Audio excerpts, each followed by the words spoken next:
Hello students, today we are going to start chapter 2, that is unit and measurement.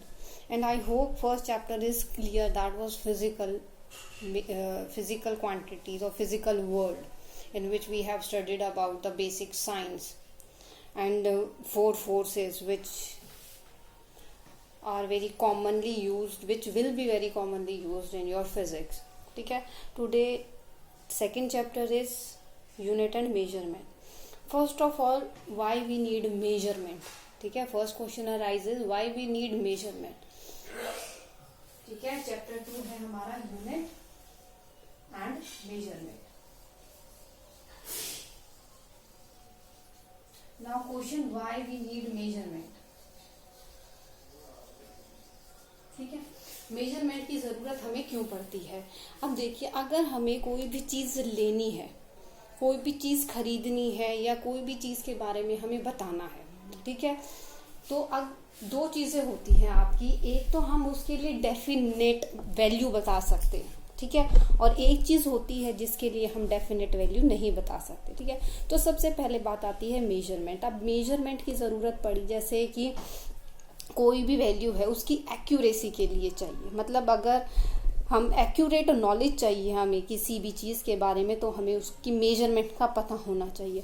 अब normal सी ही बात है कि अगर आप मार्केट में जाते हैं, तो अगर आपको कोई भी चीज़ परचेज करनी है, तो आप बोलते हैं कि हमें कोई भी vegetable, suppose you want potato, ठीक है, तो आप मार्केट में उस शॉप पर जाकर उस सब्जी वाले को क्या बोलेंगे कि भाई कुछ आलू दे दो. अब वो कुछ की क्या मेजरमेंट है.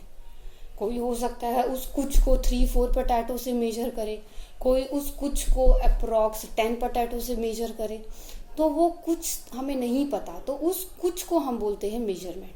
ठीक है, तो आप सपोज आपको कुछ भी चीज़ परचेज करने, तो आप उसको जाके शॉप पर ये बोलेंगे कि हमें 1 kg चाहिए, 1/2 kg चाहिए, 3 kg चाहिए. ठीक है, तो इसीलिए हमें मेजरमेंट की ज़रूरत पड़ी कि हर किसी के लिए कोई हर चीज़ की वैल्यू अलग अलग हो सकती है. ठीक है, अब सपोज आप टेम्परेचर की बात करते हैं, किसी को 30 डिग्री टेम्परेचर बहुत ज़्यादा लगता है कि कितनी गर्मी हो गई है, किसी को लगता है 35, हाँ 35 तक बियरेबल है. तो उसके लिए क्या, मतलब ये नहीं बोल सकते कि हम कि अगर मेजरमेंट नहीं हो तो हमें नहीं पता लगेगा. तो इसीलिए आप किसी को फीवर है, तो कितना फीवर है, हाउ यू विल मेजर, तो हमारे पास मेजरमेंट है उस चीज़ के लिए. तो इसीलिए हमें मेजरमेंट की ज़रूरत पड़ी. ठीक है, तो ये तो फर्स्ट है कि आप वाई वी नीड मेजरमेंट, कि हमें मेजरमेंट क्यों चाहिए. ठीक है, अब अगर हम किसी चीज़ के बारे में एग्जैक्ट वैल्यू बता सकते हैं, तो that means we have definite knowledge about that. और किसी के बारे में अगर हम अनसर्टेन बता सकते हैं, तो we don't know about that, है ना, एग्जैक्टली. तो यही माना जाता है.